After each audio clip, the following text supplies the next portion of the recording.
Welcome to a Foxy Tech Tips tutorial on resetting the recommendations on your YouTube homepage on mobile.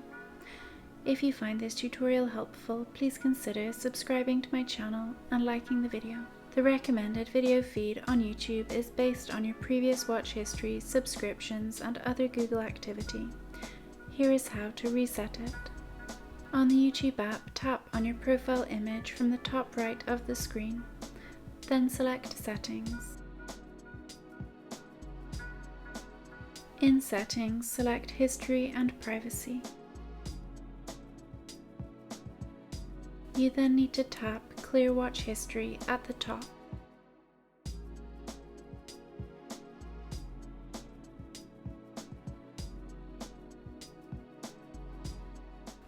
Tap Clear Watch History on the pop-up.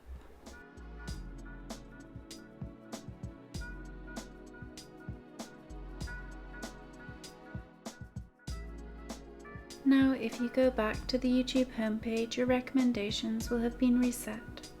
And that draws an end to this tutorial. Please like the video if you found it helpful and subscribe to Foxy Tech Tips for more YouTube tips and tricks.